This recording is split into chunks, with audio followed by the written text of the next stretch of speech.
Salam damai semua sahabat-sahabat Katolik. Nah, kali ini kita akan mengulas tentang langkah-langkah persiapan dan sikap kita sebelum mengikuti Misa Kudus.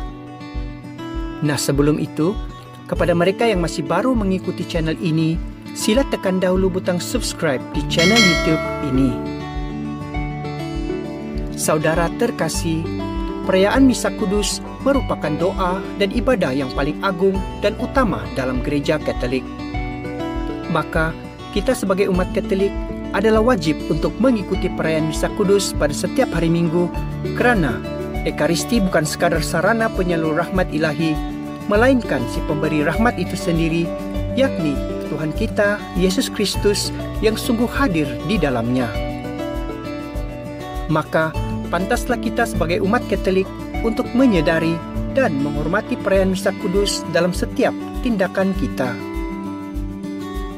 Nah, berikut adalah beberapa langkah-langkah persiapan dan juga sikap yang perlu kita tekankan dalam persiapan kita untuk mau mengikuti perayaan Misa Kudus.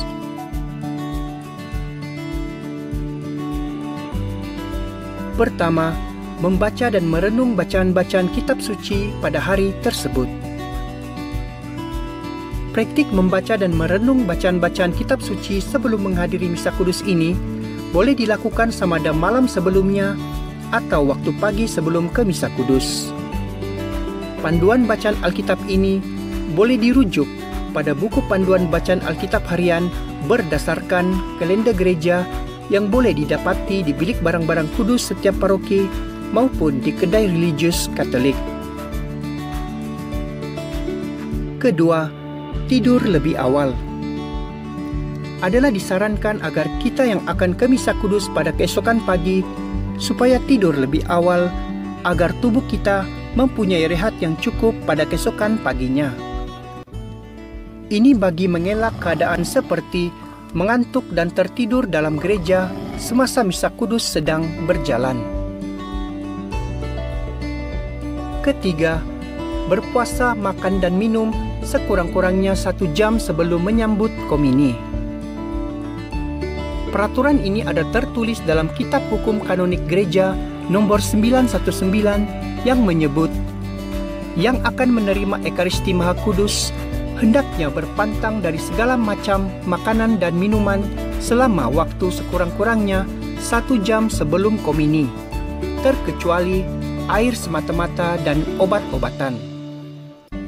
Namun yang demikian, untuk beberapa hal ada pengecualian yang diberikan khususnya untuk orang tua, orang yang lemah, orang yang sakit, dan yang merawat orang sakit.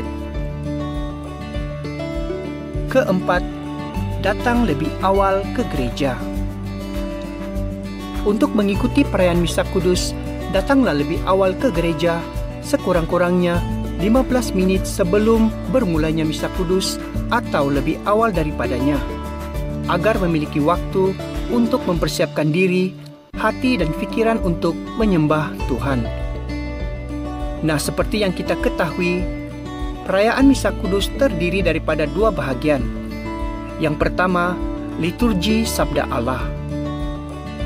Yang kedua, liturgi Ekaristi, yang adalah merupakan suatu kesatuan berhubung erat satu sama lain sehingga satu tindakan ibadat.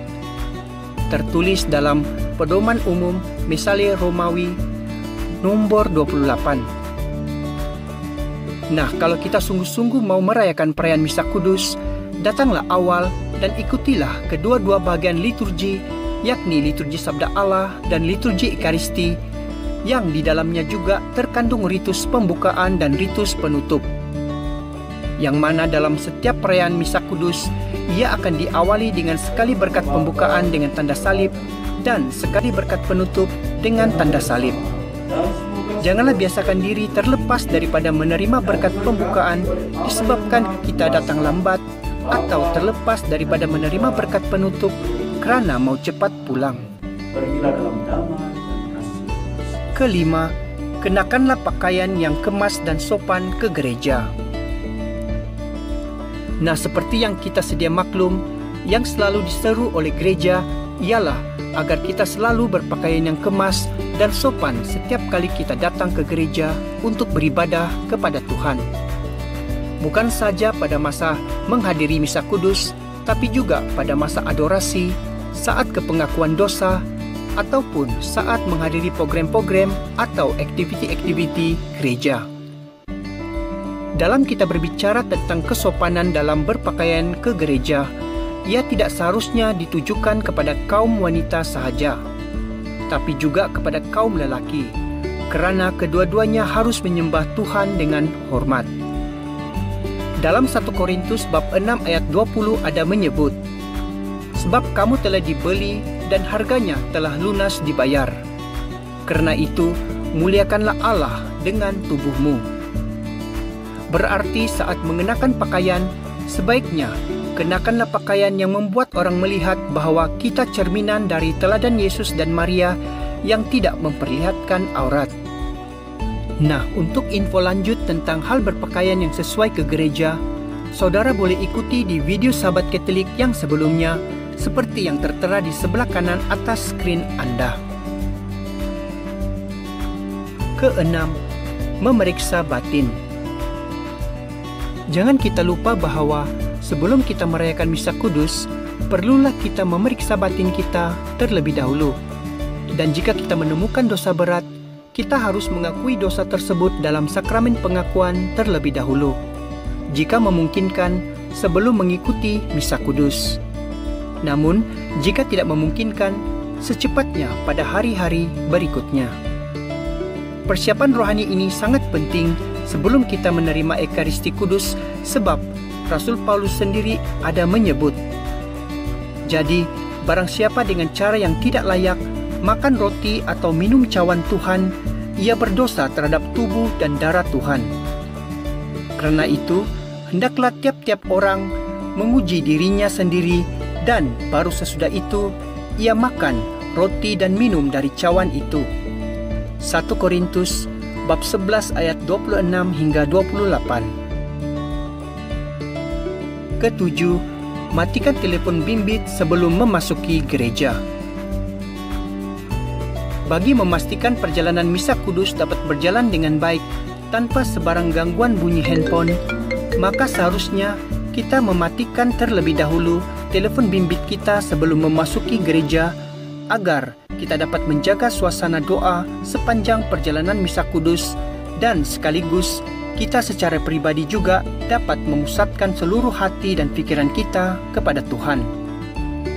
Bagi menghormati perayaan misa kudus juga, kita dinasihatkan agar tidak bermain handphone sepanjang misa kudus sedang berjalan.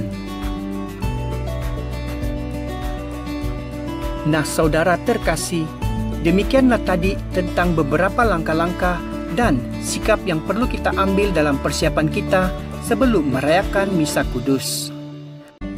Semoga ianya bermanfaat untuk kita semua.